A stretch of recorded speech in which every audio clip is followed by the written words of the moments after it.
naza ko bete no moi isolo ya vie na ngai moi moke par rapport à makambo oyo nakutana na vie.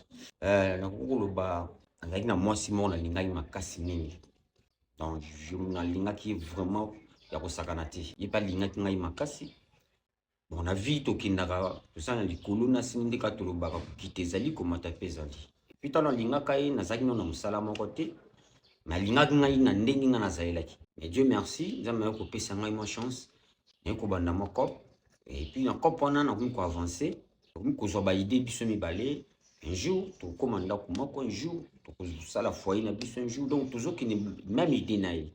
Et puis ntango toarrive na point oyo ngai nde tokómaki na idée oyo tokómaki nango. Naki kopresente camarade nanga mo intime, ami d'enfance, tokoli esika moko, totangi mpe banchiki. Présenter ye nayebisi ke o camarade pena touta boye ki a métier biso misato ebandi wana tokende na ensemble.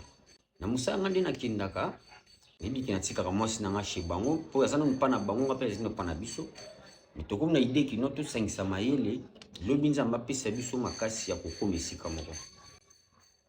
Avec le temps nga nakendaka koluka oyo nga naza nango objectif na motu ye na nsima akomani kokende na moninga na ngai kosalaka bamakambo moko oyo nga mpona satanda nango même pas. Et puis nazokozwa barapport oyo bazoyebisa ngango mais le fait ke nazalaki na ngai na confiance ya mwasi na ngai na nde nalingelaki na bane kodute nango makasi mingi. Or ezalaki baréalité ekoma na point moko nabi te ifo ngai sikoyo nameka kosala barecherche nameka koyeba nano ya bimba ya solo babimaka na moninga na ngai.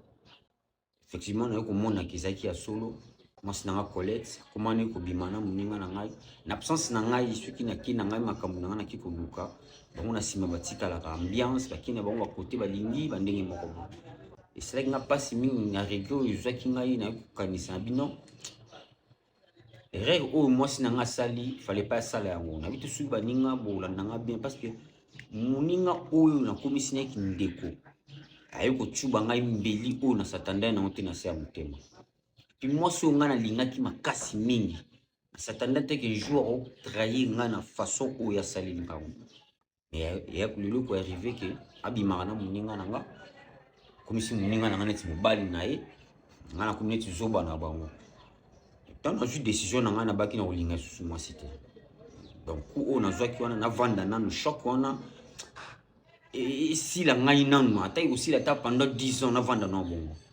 Mais naye kozwa baconseil naye kozwa ekozongisa ngai motema nsima naye comprendre ke eza vie lokola vie esili nanu te naza nano makasi na ngai nzambe ayosunga mpe naye kokutana na mwasi moko ya malamu. Mpe namona mwasi ya malamu wana lelo oyo toavance ngai na ye tomoki na bit oyo ngai nazalaki nango mposa na vie. Tuka nango opesa mpe mwa ndamba conseil mpe baninga oyo makambo boye arrive mpa na bango se désespérer nanu rapidement te na vie parce que lokola vie ezocontinue nanu soki kuwa boyela yo ovango normal parce que eza na vie yango tokutana na se na moyo oyo moninga wana mpe akabwana na ngai na ye ye mpe akende na bandenge na ye ye mpe mwasi wana mpe Colette akenda na ye.